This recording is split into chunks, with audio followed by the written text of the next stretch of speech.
विद्यार्थियों सुप्रभात।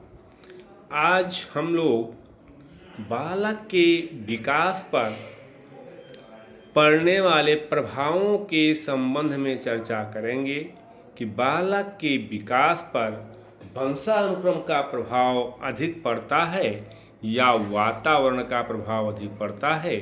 आज इस पे चर्चा किया जाना है।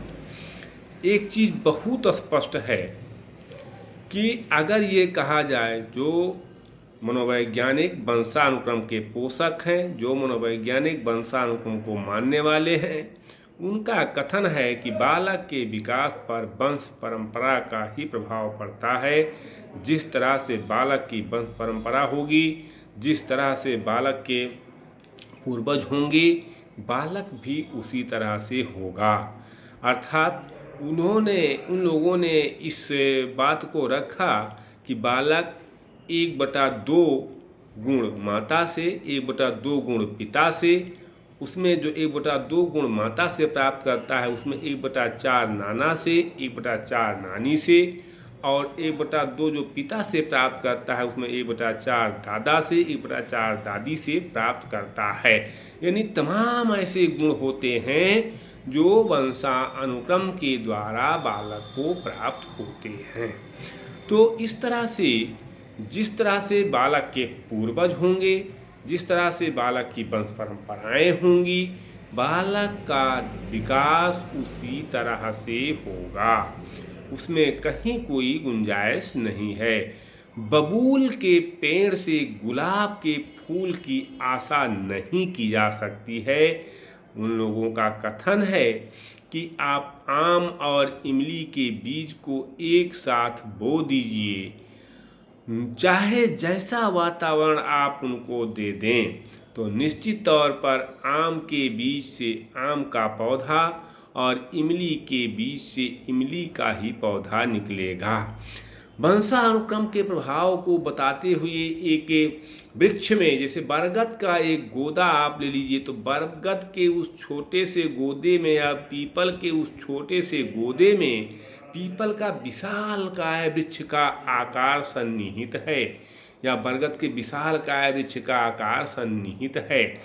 उसी के बराबर एक चने का बीज आप ले लें, उतना ही बड़ा, तो वो वंशानुक्रम के प्रभाव के कारण वो उतना आकार नहीं ले पाएगा।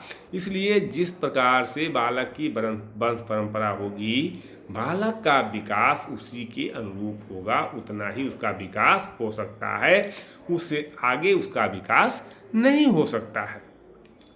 वहीं वातावरण के पोषक ये कहते हैं, वातावरण के मानने वाले ये कहते हैं कि नहीं, बालक के विकास में वंशानुक्रम कोई महत्व नहीं रखता है, बल्कि वातावरण महत्वपूर्ण होता है।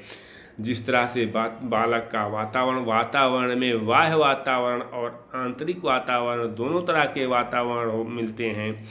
जिस तरह से बालक को आप वातावरण दीजिएगा, बालक का विकास उसी तरह से होगा। अपने उदाहरण के तौर पर उन लोगों ने ये कहा, उर्वथ ने एक बहुत ही कथन ये कहा कि आप मुझे 10 बालकों को दीजिए और मेरा मन चाहा वातावरण आप उन्हें दें, तो मैं उन बालकों को डॉक्टर, इंजीनियर, IAS, PCS ही नहीं बल्कि चोर और डाकू भी बना सकता हूँ। वह चाहे जिस जाति के हों, चाहे जिस धर्म के हों, चाहे जिस वंश परंपरा के हों। तो उनका कथन ये है कि आप बालक किस वंश परंपरा का है, मतलब इससे नहीं है, मतलब इससे है कि बालक का वातावरण कैसा है, बालक को कैसा वातावरण मिल रहा है, उसका लालन पालन कैसा हो रहा है।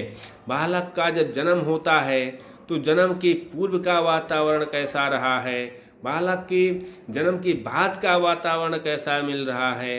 ये सारी चीज़ें बालक के विकास को प्रभावित करती हैं।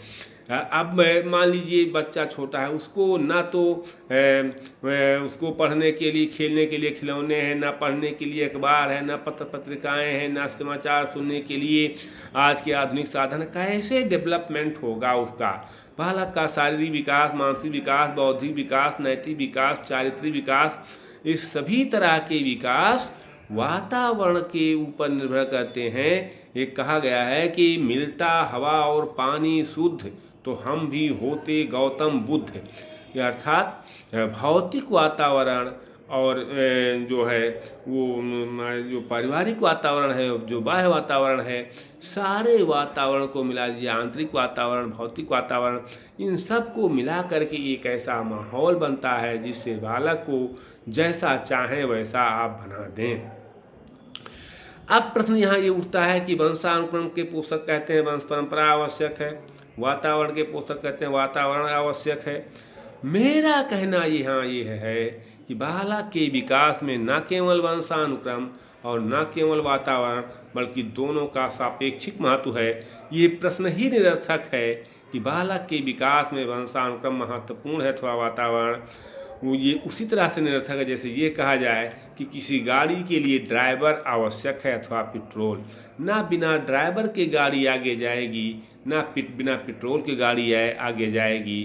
तो बालक के विकास के लिए जैसे एक गाड़ी के लिए ड्राइवर और पेट्रोल दोनों आवश्यक है, ऐसे ही बालक के विकास के लिए वंशानुक्रम और वातावरण भी दोनों आवश्यक है। वंशानुक्रम अगर बीज है तो वातावरण भूमि, जल, वायु और खाद है। बिना बीज के पौधा उग नहीं सकता है और बिना भूमि, जल, वायु और खाद के पौधा बढ़ नहीं सकता है।